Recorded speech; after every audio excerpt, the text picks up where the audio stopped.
Now we're going to discuss Oregon, which is another one of those Valentine's Day states. It became a state February 14, 1859, and making it the 33rd state. The state capital of Oregon is Salem, Oregon. The state nickname of Oregon is the Beaver State, and that's because there's a lot of fur trades that went on in Oregon where they would find and kill beavers and make fur out of the beaver pelt.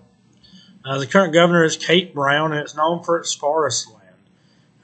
It's something that is very vast. The forest of Oregon is a very vast, big forest. The reason why they have some forest fires and things like that out there is because of that.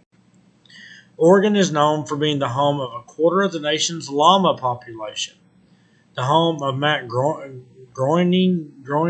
I can't pronounce his last name, which is the creator of The Simpsons, and the home to 16 hot springs. In Oregon, it is illegal to use canned corn as bait while fishing. So if you go to Oregon, don't plan on using canned corn to fish. Historically, Oregon is known for the Oregon Trail, which was one of the paths heading west during westward expansion, the site of a Japanese bombing on Gerhardt Mountain, and an industrial boom after World War II. And there is the state map and the state flag for Oregon. Pennsylvania became a state December 12, 1787, making it the second state. The capital of Pennsylvania is Harrisburg.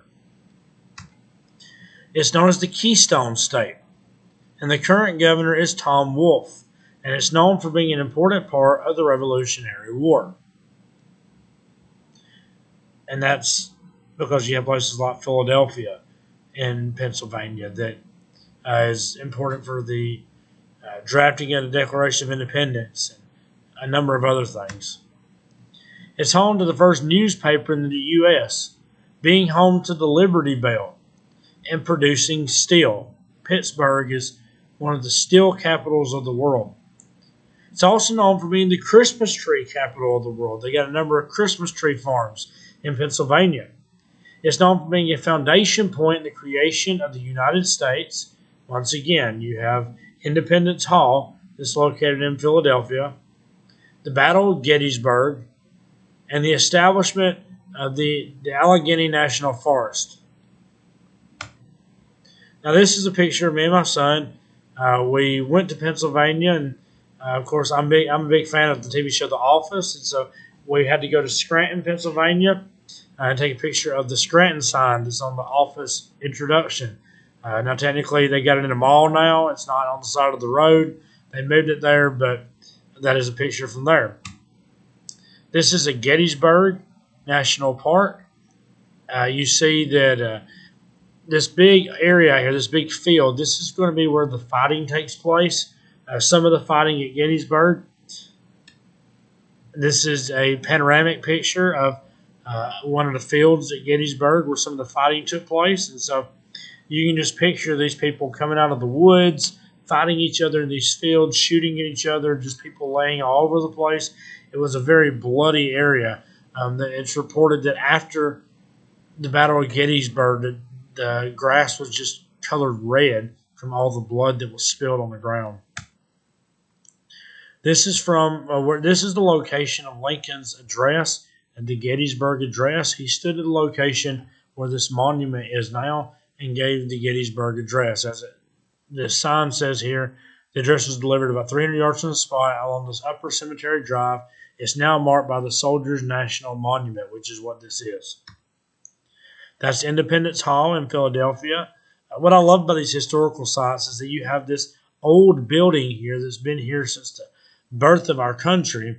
And in the background, you have really tall new buildings that are used for office buildings and things like that. And that's the way Philadelphia is. You know, there's the bustling city around it and all these little historical gems in the middle. There is the map and the state flag for Pennsylvania. Now we're moving on to Rhode Island, which became a state May 29, 1790. It is the 13th state, and the capital of Rhode Island is Providence, Rhode Island. The nickname is the Ocean State, and the current governor is Gina Raimondo. It's known for being the smallest state. We talked about how Delaware was the second smallest. Rhode Island is the smallest. It's home to the country's oldest schoolhouse in Portsmouth, home to the Tennis Hall of Fame, and the first place that polo was played in the United States. Historically, it's known as Rogues Island, which was the location where they would send the undesirables.